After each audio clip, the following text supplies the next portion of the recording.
Hey, Mike. Yeah, what's going on? Hey, have you ever heard of turbo debt? No, what is that? Something to get me into debt faster? No, turbo debt is not to get you in debt faster. It's to help you get out of debt. Do you have over $10,000 in credit card, personal loans, medical, or payday loans? Of course I have debt. That's the American way. Au contraire, mon frere. Turbo debt will give you the option to break the debt cycle and start putting money in your pocket. That's awesome. Over 70% of Americans die with credit card debt. Do not let this happen to you. Turbo debt will give you an option to break the debt cycle and start putting money in your pocket. That's awesome. If you have over $10,000 in credit card debt and personal loans, medical, or payday loans, they can help. Go to turbodebt.com/techtime. Again, that's turbodebt.com/techtime, all capitalized, for a free consultation today. TurboDebt is a proud sponsor of this week's episode of TechTime Radio. Broadcasting across the nation from the East Coast to the West, keeping you up to date on technology while enjoying a little whiskey on the side, with leading-edge topics, along with special guests, to navigate technology in a segmented, stylized radio program. The information that will make you go, Pull up a seat, raise a glass with our hosts as we spend the next hour talking about technology for the common person. Welcome to TechTime Radio with Nathan Mumm. Well, welcome to Tech Time with Nathan Mumm, the show that makes you go, Technology News of the Week, the show for the everyday person talking about technology, broadcasting across the nation with insightful segments on subjects weeks ahead of the mainstream media. We welcome our radio audience of 35 million listeners to an hour of insightful technology news. Each week, our show covers the weekly top technology subjects without any political agenda. We verify the facts, and we do it with a sense of humor in less than 60 minutes. And of course, with a little whiskey on the side. We live stream, of course, during the show on 5 of the most popular platforms, including YouTube, Twitch.tv, Twitter, Facebook, and LinkedIn. We encourage you to visit us online at techtimeradio.com. Again, that's techtimeradio.com. Or you can become a Patreon supporter at patreon.com/techtimeradio. I'm Nathan Mumm, your host, a technologist with over 30 years of technology expertise working for Fortune 500 companies across the country. My co-host here, Mike Raday, is an award-winning author, originally from Arizona. Mike's a human behavior expert living in the Seattle area with a master's degree in forensic psychology. Mike is here to keep me from geeking out while providing insightful information into the human behavior and how it interacts with technology. We are two friends from different backgrounds, but bring the best technology show possible every week for our family, friends, and fans to enjoy. Welcome, everyone. Let's get ready to start today's show. Now on today's show. All right, today on the show, the Godfather of AI leaves Google amid ethical concerns about how AI is being taken care of at Google. We have some inside information that we're going to be talking about that. And then forget T-Mobile Tuesdays. Every day is free Mobile Tuesdays with your data, as T-Mobile is back with yet another data breach for the second time this year. I have T-Mobile, and every Tuesday I get this app that says T-Mobile Tuesdays. We thank you for being a subscriber. And so this, today I opened it up and I was like, brand new. You just got to visit the office. Yeah, when you're coming up here. Yeah, well, I'm like, great. My data's out there again for more people to see. And then Twitter is like a roller coaster. We're going to explain why. I don't know if we need to explain. Well, that's my analogy. We're going to explain why. And then finally, we have our segment, Two Truths and a Lie. So I have 3 headlines ripped from the world of technology that will make you go, And we're going to have Mike and Odie play and see if they can figure out which one of those is incorrect and which one of those 2 articles are correct. All right. In addition, we have our standard features, of course. Mike's mesmerizing moment, this week in technology, and a possible Nathan Nugget. My Nathan Nugget today is good, so we'll get some time to get to that. So it's a little rant time. How do you know it's good? Well, because it is. It's called, it should be Nathan's rant time. That's what it should be. Yeah. Family Guys, grind your gears. There you go. As always, we have our pick of the day whiskey tastings during our commercials to see if our selected whiskey pick of the day gets 0, 1, or 2 thumbs up at the end of the show. So sit back, raise a glass, and welcome to Tech Time with Nathan Mumm. Now it's time for the latest headlines in the world of technology. Here are our top technology stories of the week. All right. Story number one, the Godfather of AI leaves Google amid ethical concerns. All right. We're going to go right now to play our audio to talk a little bit more about this story. The godfather of artificial intelligence has quit his job at Google, warning of the dangers of AI. Dr. Geoffrey Hinton's pioneering research on deep learning and neural networks has paved the way for current AI systems like ChatGPT. In a lengthy interview with the New York Times, Dr. Hinton said he now regretted his work and is worried that AI technology will flood the internet with misinformation. The kind of intelligence we're developing is very different from the intelligence we have. We're biological systems, and these are digital systems. And the big difference is that with digital systems, you have many copies of the same set of weights, the same model of the world. And all these copies can learn separately, but share their knowledge instantly. So it's as if you had 10,000 people, and whenever one person learned something, everybody automatically knew it. Google responded in a statement saying, "We remain committed to a responsible approach to AI." All right. But is there a responsible? So I got some inside information into Google. All right. What is it? So Geoffrey Hinton, he had a large division that reported to him at Google, and he was kind of this savant of knowledge for AI. So all these people had different direct managers. But Google had a 10-article, what do you call it, like a thesis or some type of statement of this is what we're going to use for AI, and this is what we're going to follow as we develop AI here at Google. Like a roadmap? Kind of like a roadmap, but kind of like rules. Kind of like rules. Roadmap? Yeah, kind of like an ethical roadmap. Okay. Here's the rules. Number one, we're not going to do this. Number two, we're not going to do this. Number three, we're not going to do this. And this is a part Geoffrey Hinton worked a lot on creating these rules. His whole group did this. Now, Google is in a battle with Microsoft for the new web interface, as we call Web 2.0. And they are losing. Bard is nowhere near ready to be released to the market as ChatGPT has. And so Google's under extreme pressure. Now, Geoffrey was not planning to retire. This is not like he was already going to be sunset in this month and he was going to have this taken care of. This is a sudden reaction to a bunch of changes that are going on in Google right now, of having to compete against Microsoft's ChatGPT. Well, didn't he? Wasn't he working on ChatGPT at one point? No. So he has worked on AI specifically with Google to compete against ChatGPT. So he was working to compete, but he's worked in the environment of AI learning and this process of learning of what we have for over 15 years. So he's a clear leader in this area. And his big concern is not that it's going to have an immediate effect on this drudge work of people, but that it's outright going to replace people's jobs with incorrect information. I know. Really? Yeah, that's what he's... I wonder where I heard that before. Well, so it's kind of so he kind of... I don't know the whole story. My insider gave me only certain information, but I believe that from my source, Geoffrey Hinton went and said, hey, we need to continue to adhere, I don't care what's going on, to these strategies that we have here that we've developed at Google on how we're going to develop and have AI be a part of that.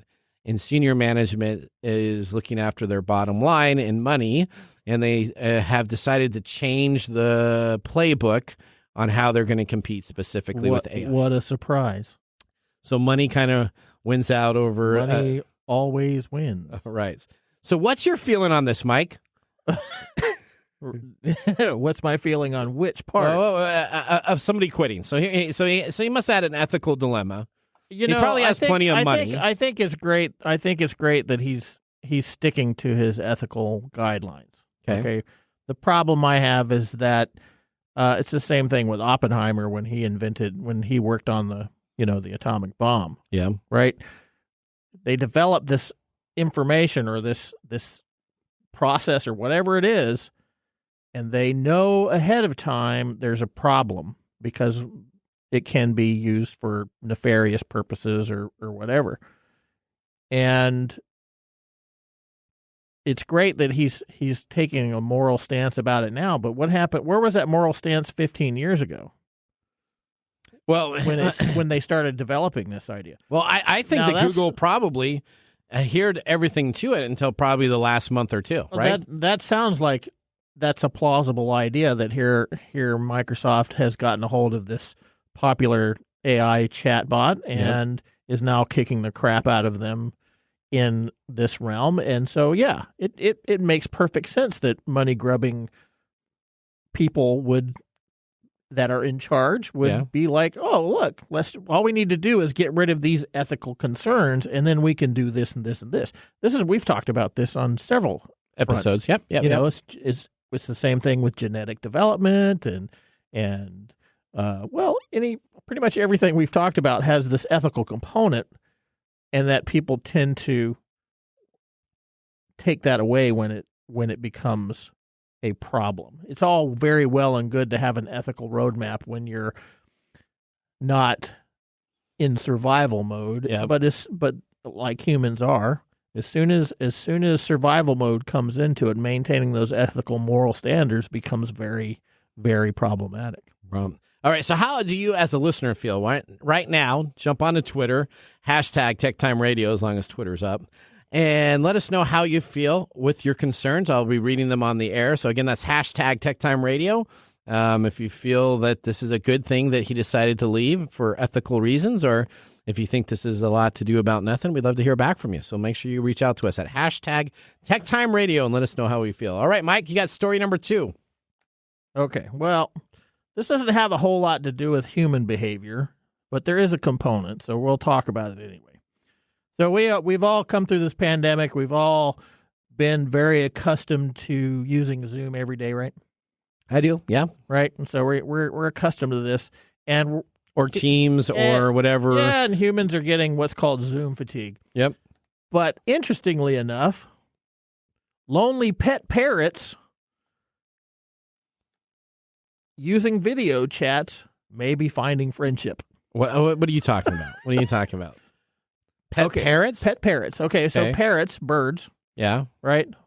These are very intelligent creatures with very highly social structures. Okay. And when we think about birds, we don't really think about the social aspects of animals. And we put them in situations where, they're alone or they don't have any interaction with others of their species. Okay. And so they can have negative behaviors or negative issues. Okay. Well, a recent study that took 18 parrots and examined whether video calls could help them fulfill those social needs has turned up some pretty positive things. So you're saying that they're doing a Zoom call with parrots? They're having parrots do Zoom calls. Okay. So okay. Well, tell me more. Like I said, they're socially complex, and they have intelligence, which actually can surpass 6- and 7-year-old children in certain things like puzzle tasks and memory skills. Okay. And they have those needs. They have mental needs that aren't catered to very often by the people in which they're I probably if I owned with. a bird and I go to work, I probably right. I mean, the bird sits in the cage for 8 hours. I come home, I let it out maybe for a little bit. Hopefully not, because it'll fly around my house, and I can't stand birds anyways. But okay, yeah. Okay, well, don't say that out loud. You might get in trouble. No, that's okay. So more parrot people. Okay, I get you. Anyway, what these researchers found was that video calling technology could reproduce some of the social benefits of living in a flock, because we all know that birds tend to flock together. Okay. Right? What they did was they taught them to ring a bell, after which a tablet would be presented to them.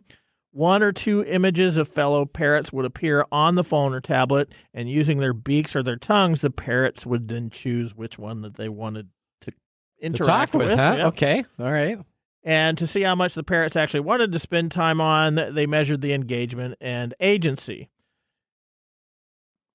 And the interesting thing was how quickly they began using that system. Okay. And one of the things that they were worried about is the competitive nature would overtake. There are some birds out there that when they see reflections of themselves, they'll attack whatever reflective surface they're looking at. Yeah, my cat does that. Yeah. Yeah, my cat looks in the mirror at night, and all of a sudden he gets all excited and starts attacking himself. Yeah. Well, instead, they saw a lot of pro-social behaviors that they would potentially see between birds that were together in the wild. So these mirroring behaviors where they might move in the same kind of way, dancing and singing together, they really seem to, as one owner said, come alive during the calls. Okay. The researchers said that while there was potential for connection between the animals through the screen, there were also unknown risks of exposing the birds to the new technology, so they had to be careful in training the owners to monitor the video chats closely. But they did conclude that the video calling technology could reproduce some of the social benefits of living in a flock, even between parrot species, so between different parrot species. Oh, wow. Okay. And as of the research being finished, they report that some of the birds still ask to chat with their pals. Really? So after it's all said and done, they still got their favorite bird that they want to go hang out with? Yeah. Wow. Yeah, That's really cute. They're forming pro-social relationships. But some parrots can live to be 150 years old. So we're talking about lifelong partners there. Yeah, we're talking about lifelong things. And I don't know if you've ever seen somebody who owned a parrot and left them alone. They can do like a dog that you leave alone and just eat your walls. Oh, really? So they just go really they disastrous. Can become very destructive and things like that. So this is an interesting. This is more relevant to people who own parrots, but That's what we're talking about now today. there are these channels on television. Human, parrot, and video interactions. So we have a cat, and every once in a while we'll turn on. There's like a station out there for dogs on the television. There's a station out there for cats. So like we'll leave them on, and if we leave like birds on, the thing it just goes crazy. I mean, he's just like jumping up our cat all around just on the television itself. Duh. That's because your cat wants to kill everything that's on the screen. So is that what you do? Is that how you torment the poor cat? You turn on little bird videos and let the cat try to the wife figure out does it. that I don't know anything about that. All right. Okay. Here we go. All right. But that's what you know what cats are doing while they're hanging out purring at you, right? What's that? They're waiting for you to die so they have a meal. Is that? Yeah. My cat's a bad cat. He doesn't. I don't know why we have cats. He should go kill Everybody moles. should have cats. Really? Yeah. Okay. Yeah. All right. They're pretty cool animals. Story number 3. T-Mobile is back. That's kind of their ad. Have you ever seen their ad? T-Mobile is back.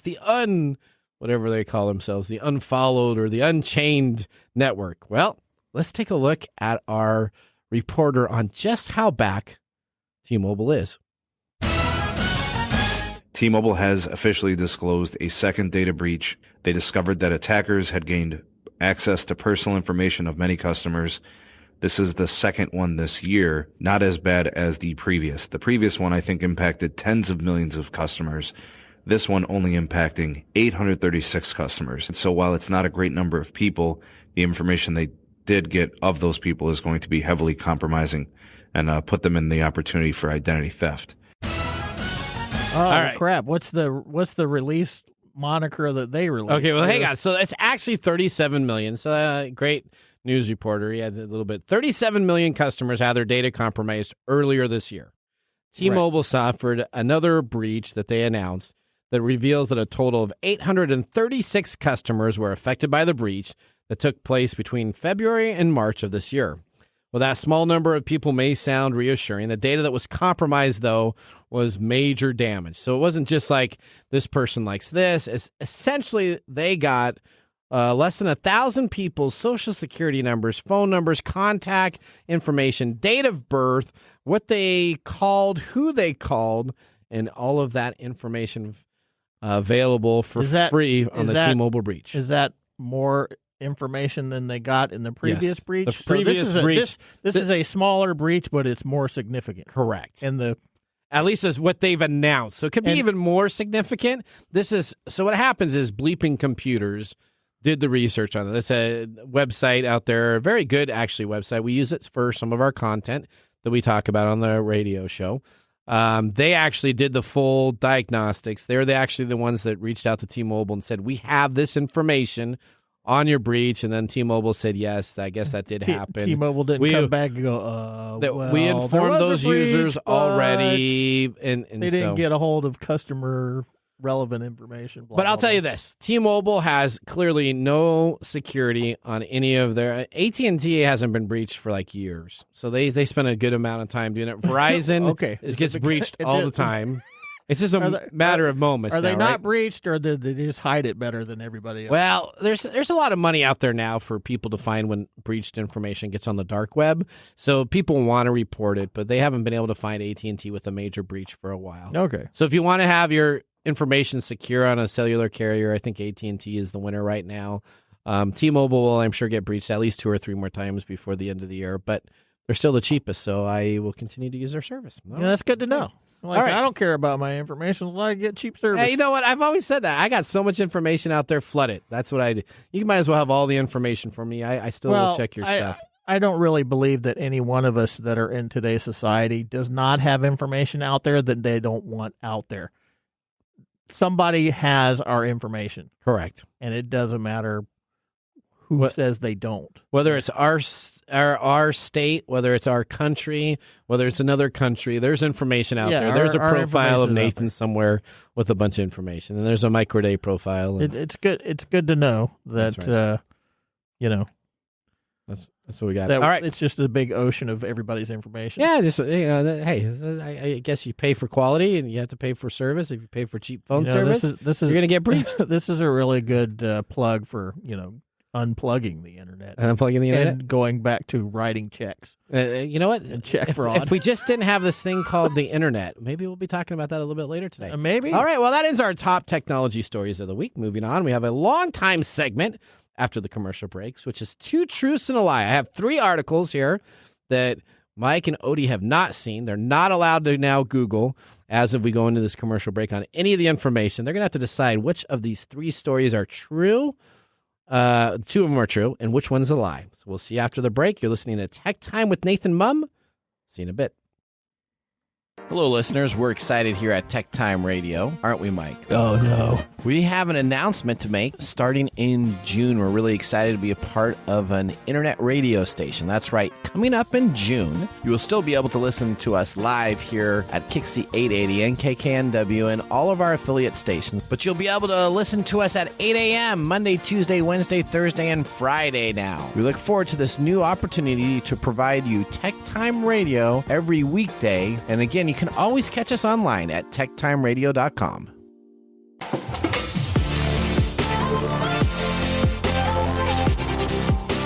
Welcome back to Tech Time with Nathan Mumm. Tech Time is a weekly hour technology show that talks about current technology in a simple format without having to geek out. Brought to you by myself, Nathan Mumm, and Mike Day.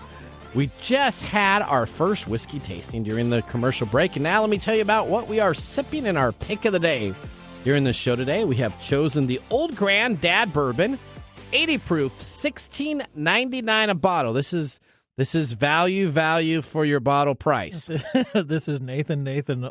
I will get it. The Old Granddad is specifically formulated for more rye for a lighter, spicier flavor. Enjoy the potent head flavors of oak, pears, apricots, and dark caramel.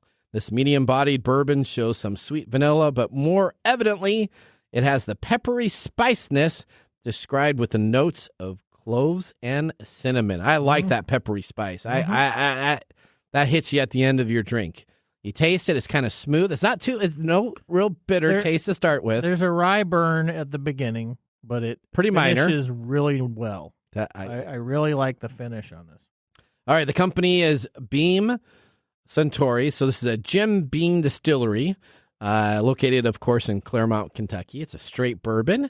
It's 80 proof, 63% corn, 27% rye. We've had some 30% ryers, so this is a little bit less on that, and 10% malted barley. This isn't bad. All right. Or I may be becoming a rye fan after all these years. I think you may be becoming a rye fan. It's possible. There you go. Okay, well, that was our whiskey tasting. After our first whiskey tasting is complete, now let's get ready to start our feature segment. And now we have 2 truths and a lie. All right. For those that do not know how this game plays, this essentially is a game in the studio. So we had a lot of stories that I was very interested in this week. Mm-hmm. Last week, Mike did a fantastic job hosting the show. I was at a security conference in Florida, and so you hosted the show. Where all those nerds were like throwing down and stuff. No, we were all getting excited about geeky little nerdy stuff. So let me just tell you about that. Technology brawling. So we had a bunch of articles that came up. I sent myself a whole bunch. So the way to get these articles in here is these are all articles that could be very close to being true, but one of these is not true. One of these titles may be correct, but the information in there is not. So I'm going to give you the titles first. Okay. Then I'm going to read to you the articles, and then you're going to tell me which one you think is a truth, or you want to choose the lie. So the truth, you can pick the two that you think are true. That's great. But you really want to tell me which one you think a lie is. If I can fool both of you, I get a point. And since we started in 2003, this is the first one we've done, so I'll be the winner. If you get the lie correctly, then you can be the winner. And if you and Odie both get it correctly, then you can both be a winner, or Odie could be a winner. So here we go. We can elbow drop them in the hallway. Number one heading. Lego recreated a VHS copy of The Little Mermaid. Headline number two. ChatGPT becomes a legal minister. Number three. Apple and Google band together to stop AirTag stalking. Okay, so here we go. Here's the logo. Lego recreated a VHS copy of The Little Mermaid. Lego's Disney villain icons doesn't officially release until June 1st, but is available for pre-order right now from the Lego website for $130. The villain's icon sets as a VHS copy of The Little Mermaid featuring Ursula on the label, complete with a lid that can be opened to reveal a film strip highlighting the best moments of the animated film. You know what you're not supposed to do in a VCR? You click on the thing and you lift up the film. This is actually built so that you can click on it, open it up, and there's a film strip in there. Okay. This is not how the VHS technology was supposed to work. Opening the lid of a cassette is not advised, but it's almost impossible to resist and a fun Easter egg for this set. Okay, so that was story number one. Story number two, ChatGPT becomes a legal minister. ChatGPT becomes a legal minister in Canada. In general, becoming a legal minister involves completing a training program or course of study, being ordained by a religious organization or institution, and obtaining any necessary license or certifications. But for online ordination services, all you have to do is a simple test. This allows you to become an ordained minister without completing formal schooling. And guess what? Marry Me GPT is offering online marriages and even producing legal marriage certificates after completing an online meeting that is accepted in most provinces in Canada. Okay. Number three, Apple and Google band together to stop AirTag stalking. So Apple and Google announced an alliance where the two companies and several others will band together and create an industry standard to help prevent unwanted tracking of AirTag and Bluetooth tracking devices. Since being released in 2021, Apple's AirTags quickly gained popularity for tracking items, pets, luggage, bikes, keys, and more. However, the small $30 coin-sized tracker quickly gained negative attention due to the unwanted stalking and being able to have bad actors toss these into purses, cars, and even adding in security issues regarding privacy concerns. To make matters worse, initially Apple didn't play nicely with the millions of Android devices and phones on the market, and Apple eventually released an AirTag Android app at the end of 2021. Google then started working on integrating Bluetooth tracker notifications and other alerts to directly help the Android operating system. According to Apple and Google's joint press release, the two are working on production software that will implement unauthorized tracking detections and alerts for iOS and Android. Party members can suggest ideas and feedback and help shape the industry-specific standards. All right, so those are the three stories. All very interesting stories, right? Mm-hmm. You got Lego recreating a VHS copy of The Little Mermaid in their new series that's coming on out. You have ChatGPT becoming a legal minister. You must be excited about that, Mr. ChatGPT fan. And you have Apple and Google banding together to help stop AirTag stalking. So Apple and Google are working together. Now, which one of these do you think is the lie?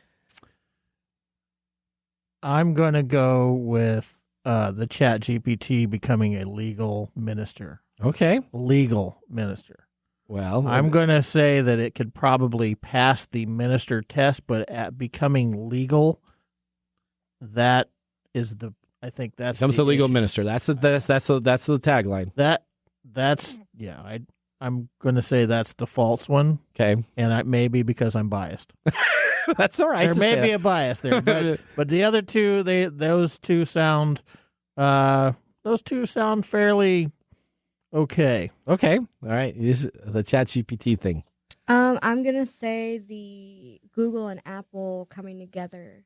Google and Apple coming together. AirTag. Yeah. Let's see. Okay, because Google and Apple are competitors against them. Yeah. I wouldn't. All right. So nobody said number one. Lego recreated a VHS copy of The Little Mermaid. That is correct. Yeah. That is a true story that's out right now. The Villains Icon set not only has The Little Mermaid, but they also have Sleeping Beauty, a bunch of these cassette tapes that come on up. And if you lift up the front folder, you can see graphics for this. So that is correct. Now we're going between ChatGPT becoming a legal minister and according to Apple. So you just don't like ChatGPT. I get it. There's a little bias there. There's some bias there, but there's definitions on what what legalities are. So I don't understand. I'm not a lawyer. Okay, but ChatGPT becoming a legal minister sounds like it's a lie. Okay. All right. Well, Odie, you guessed a correct article. Woo! According to Apple, no, you guessed the correct one. You didn't get the lie.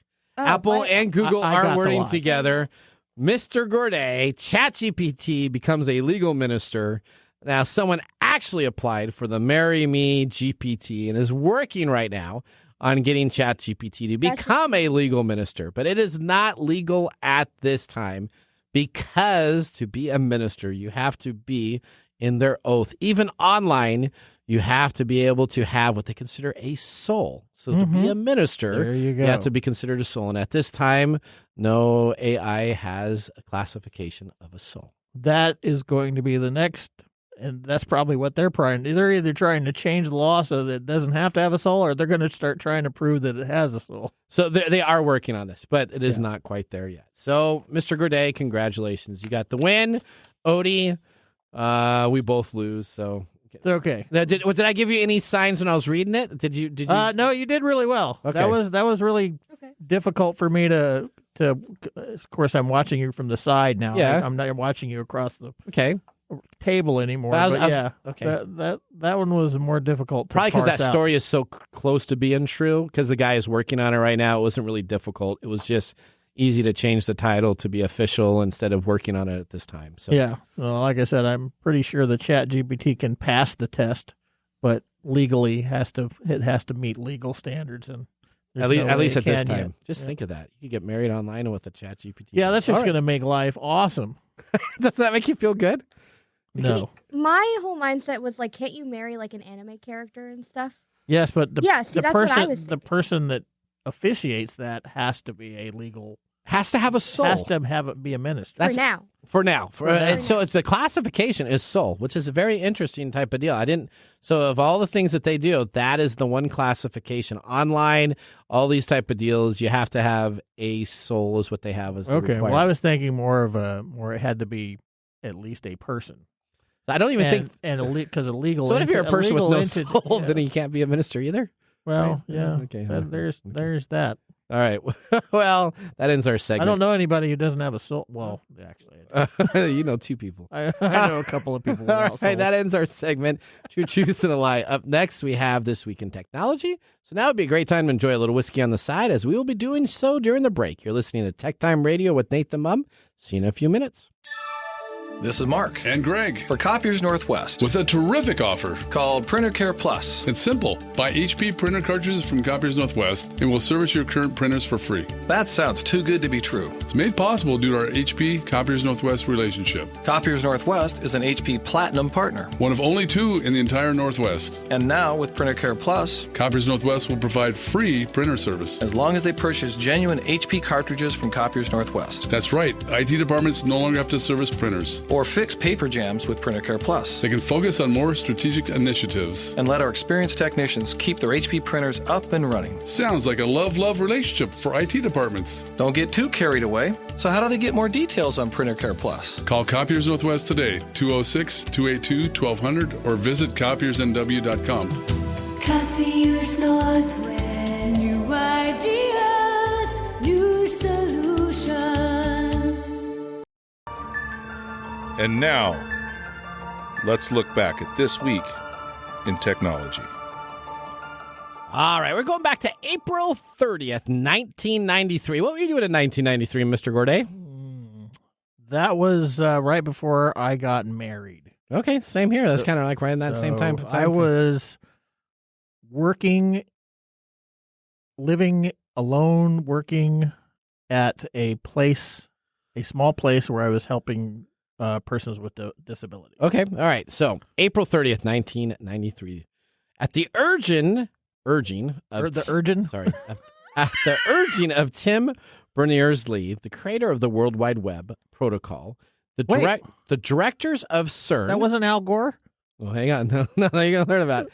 Releases the source code of the World Wide Web into public domain, making it freely available to anyone without licensing fees. The decision to make the World Wide Web software and protocols freely available is considered by some now as the single most important moment in history. Specifically with the internet, in fact, some historians mark it as the birth of the web. The web made it simple for anyone to navigate to the internet. All users had to do is launch a program called a browser, type in a URL, and hit return. This began the internet's transformation into a vibrant online canvas that we use today. No more bulletin boards. That's right. Well, that's what days. I was doing in 1993. You're doing a bulletin board service? Board. Same here. Yeah. Same here. Oh, 1992, 93. Bulletin board services. My phone would ring. I had 2 lines into my house. It was perfect. Well, with that, anyone now could build their own website with pictures, videos, and sound. They could even send visitors to other sites using hyperlinked words or phrases underlined in blue. This became one of the web's most game-changing features, putting different corners of our digital knowledge base at the click of a mouse. No patents, no fees. The World Wide Web was the brainchild of Tim, a 37-year-old researcher at the physics labs in Switzerland at the company called CERN, which is now known to be doing a bunch of medical advancements for the company still to this date, who says, let's make this free for everyone to use. Just think if CERN would have... Yeah, you didn't mention Al at all. I didn't mention Al Gore. I thought Al made the internet. No, Al Gore did not make the internet. And you know what? I bet you he wishes that comment never was done. I'm Otherwise, sure, he probably would have been president. Yes, I'm sure he's probably kicking himself in the...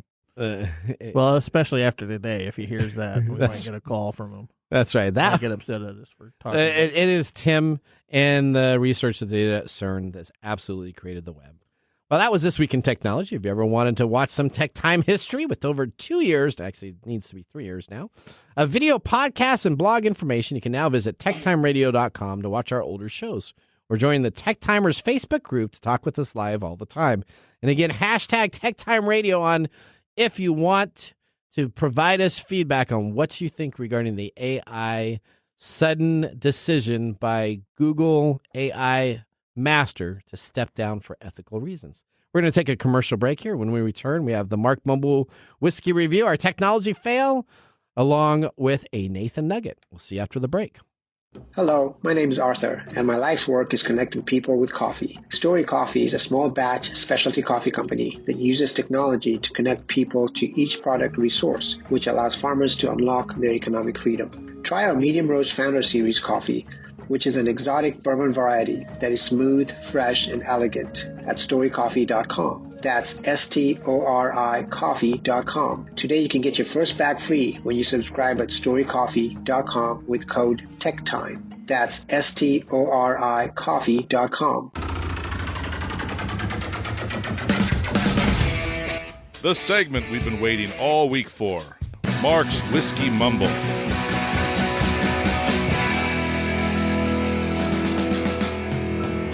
All right. Well, Marc has let us know that today is May the 2nd, which is Harry Potter Day, International Harry Potter Day.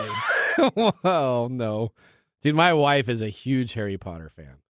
Oh, is today the day they go back into the... bringing down the mic. Is that today that they go through... What's so significant about today? Yeah, I don't know. Oh. Well, okay. Today is International Today's not the Harry first day of Potter school, though, for Harry Potter. Well, I have no idea why it's Harry Potter Day. Mark did not inform August, right? me of why it's Harry Potter Day. Oh, well, he should have given us more information. He just said, grab your wand and let us revel in the magical history of Harry Potter. Okay. If you want to celebrate in style, there are Birdie's Bots every flavor beans. Okay. Chocolate frogs, butterbeer, or whiskey, to be careful of fire whiskey. But that's it. He didn't say why. Well, maybe they wanted to put it next to May the 4th. Oh, I found why. Oh, why is it? It marks the anniversary of the Battle of Hogwarts, which is the event that ended the Second Wizarding War. Oh. So it's a thing for J.K. Rowling fans. Okay. Yeah. All right. Well, there you go. So that's why May the 2nd. There you go. And it was not May the 4th. No. May the 4th is a very important day. That is, that's more important than Harry Potter Day. I agree. May 4th is... I'm going to get hate mail now. You are. May 4th is a Star Wars celebration. That's right. And then there's Revenge of the 5th, too. You know that, right? Oh, I like that. Yeah, we got that. May 5th. So you got May 4th, which is May the 4th be with That's you. a little more nerdy than I get. Revenge of the 5th? Revenge of the 5th is a little more nerdy than I get. Okay, all righty. Okay. Let's talk about the whiskey, shall we? Yeah, that's good. Basil Hayden Sr., known as Old Granddad to the generations that followed, made bourbon the way he wanted to, which sounds like a granddad thing to do. It does. A little curmudgeon-y kind of get off my lawn type of thing. He went against the traditional grain of the time and chose to distill his bourbon with a high percentage of rye. This way of crafting bourbon was likely something he handed down to his son and in turn his grandson.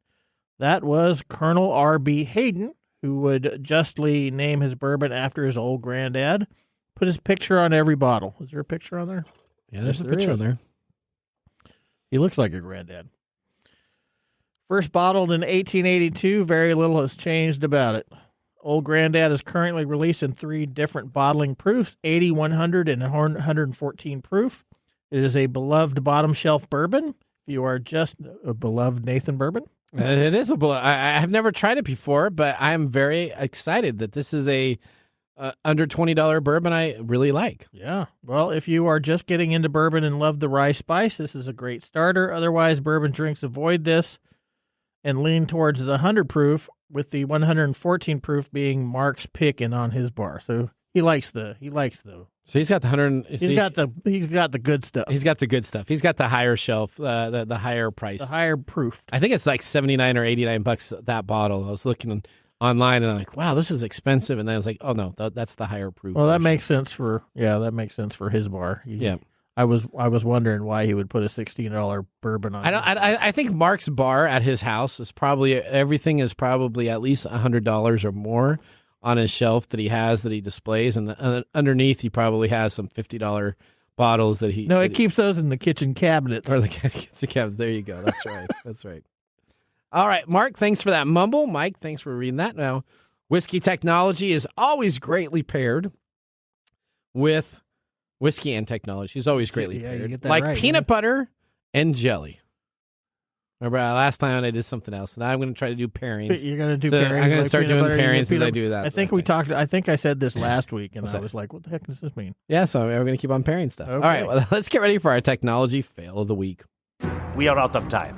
Congratulations. You're a failure. Oh. I failed, did I? Yes. Did I? Yes. Did I? Yes.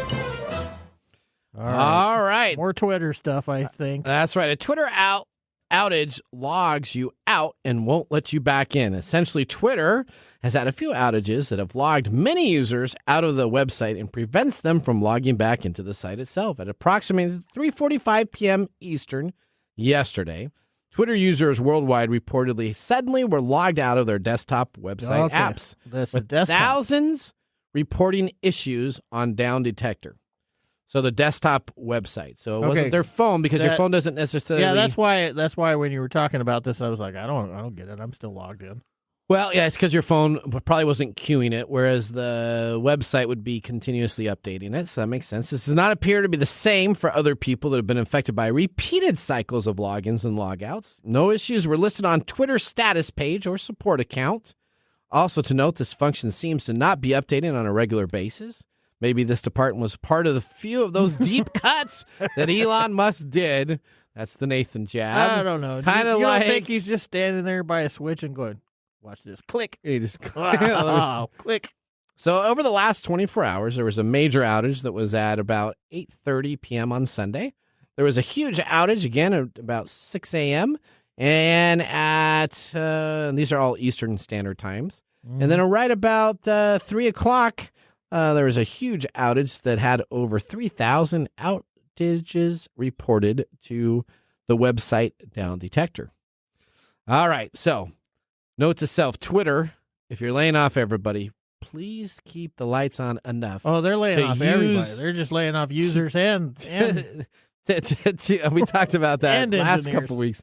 Please at least keep your service up and running and keep your essentials working. Well, we're going to head out to our last commercial break. When we return, we still have Mike's mesmerizing moment brought to us by StoriCoffee and Nathan Nugget and our pick of the day. So sit back and raise a glass. You're listening to Tech Time with Nathan Mumm. How to See a Man About a Dog. It combines darkly comic short stories, powerful poems, and pulp fiction prose to create a heartbreaking and hilarious journey readers will not soon forget. Read How to See a Man About a Dog, collected writings, for free with Kindle Unlimited. Ebook available on Kindle, print copies available on Amazon The Bookpository, and more. This is Mike's mesmerizing moment, presented by StoriCoffee. Visit StoriCoffee.com. All right, here's your mesmerizing question. We talked about it last night. What's my mesmerizing question? We talked about it last night at the production meeting. Is a computer to blame for AI, or is it the humans? So we all know that you're not the biggest fan of AI, or at least the AI with ChatGPT. I think there's a lot of problems with AI that it doesn't necessarily mean it shouldn't be developed. It just shouldn't be out there like it is. Okay. Because there's some really disturbing stuff that's going on with AI right now. Okay. Right? And is it the computer to blame, or is it the humans to blame? Yeah. Well, what do you think I'm going to say? Well, I think you're going to say humans, but I actually think a little bit of it has to do with the computer. If you can listen to the AI expert that just left Google, it's that he said the problem is the data set of these computers, instead of having you to learn, it's like kind of the Matrix scenario, right? Instead of you having to learn how to do boxing, and when you're in the Matrix, you're plugged into it, you just have it go through you, boom, everybody knows how to do this. So I think it's the computer issue. Okay, now I can see where you would think that, but the reality of it is that's sort of a what would you say? It's sort of a platform for getting the data set. The computer is the platform for getting the data set because these AI are integrating with other human inputted information. So all this information that's in the computer system is input by people. Yeah. The first problem is that humans create the algorithms for the AI. Okay. And the problem with that is that, A, humans do not understand human behavior as much as we really would like to believe we do. Even I don't understand human behavior as much as I could. Okay. And I've been studying it for a long time. Okay. We don't understand the vagaries of how humans do certain things. We still don't even know how the brain works or why dreams exist. But we are assuming that there is some simple way that we can translate this into a mechanical language. Okay. The second piece to this is that the problem that we talked about earlier is that this AI system gathers data and instantly from different points around the world and instantly updates its learning, right? Yep. So that means that if you're talking to the chat bot and what does everybody do with the chat bot? Well, they ask you questions. Do they go and have like a normal human conversation with it, or do they try and figure out what kind of weird stuff they can? Well, you know what? So I used a chatbot this Saturday. I was trying to send a packet internationally to Portugal. Right. I came on up with this error code that I needed to put in this custom code. I had no idea what to do. I searched for it online, couldn't find it.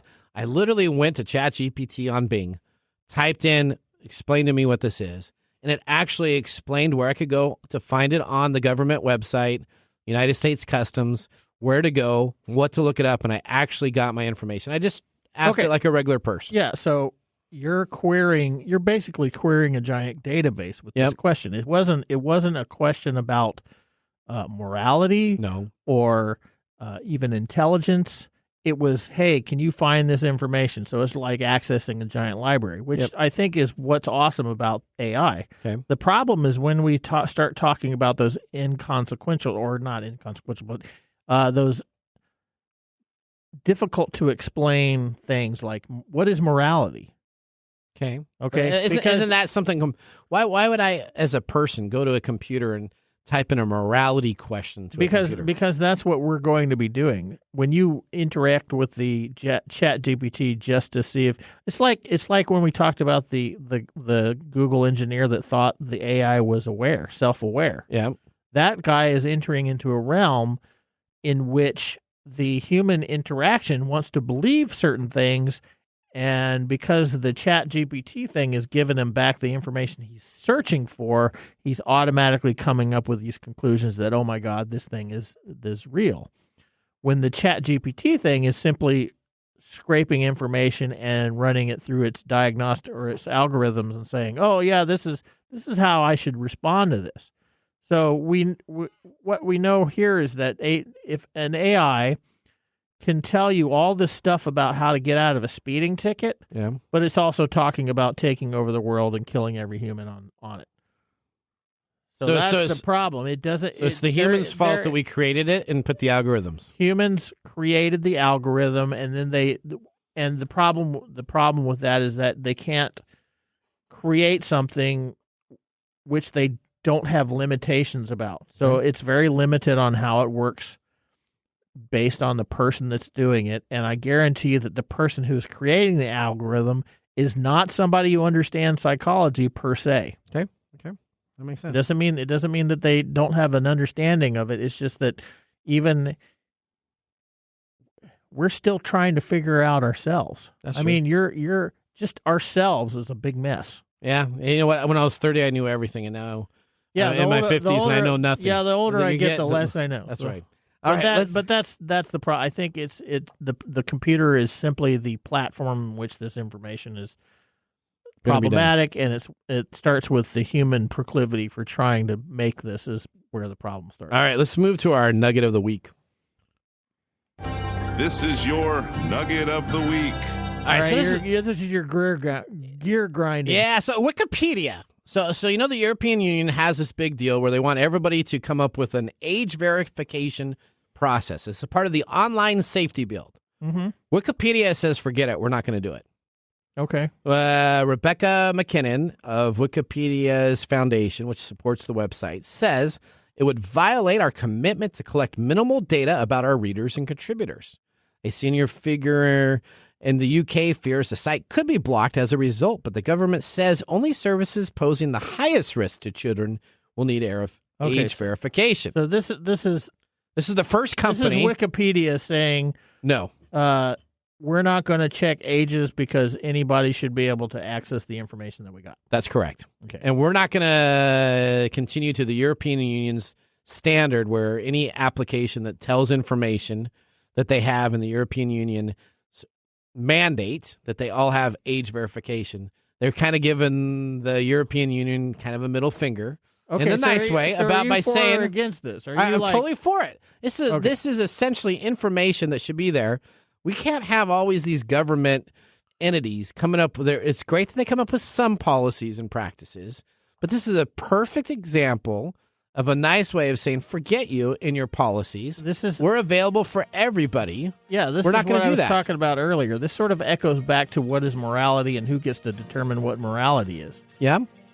The foundation says that they will not comply because that will make their moderators of articles that are volunteers have to log in and provide information that they do not want. Yeah. Okay. All right. Let's go to our pick of the day. And now our pick of the day for our whiskey tastings. Let's see what bubbles to the top. Old Granddad Bourbon, 80 proof, $16.99. You giving it a thumbs up or thumbs down, Mr. Gorday? Getting a thumbs up from me. Thumbs up. I'm giving it a thumbs up also. Odie, what'd you think? Thumbs up. Thumbs up. Even though you were choking through the whole Well, episode? that's because I choked it down. I'm not going to... Somebody needs to tell me. She took a shot. She just, I don't know. She's Jägermeister everything. She does that with every drink we do. Yeah. Like, I'm a youngin', so let me see what I can do. All right. She's over there choking the whole segment. Thank you very much. Hopefully you enjoyed our show. Make sure you visit us and give us a 5-star review. Remember, the science of tomorrow starts with the technology of today. Bye-bye.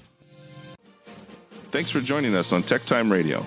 We hope that you had a chance to have that moment today in technology.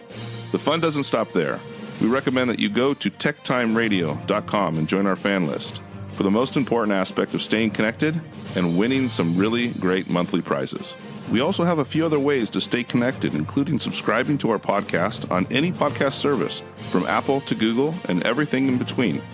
We're also on YouTube, so check us out on youtube.com/techtimeradio, all one word. We hope you enjoyed the show as much as we did making it for you. From all of us at TechTime Radio, remember, Mumm's the word. Have a safe and fantastic week.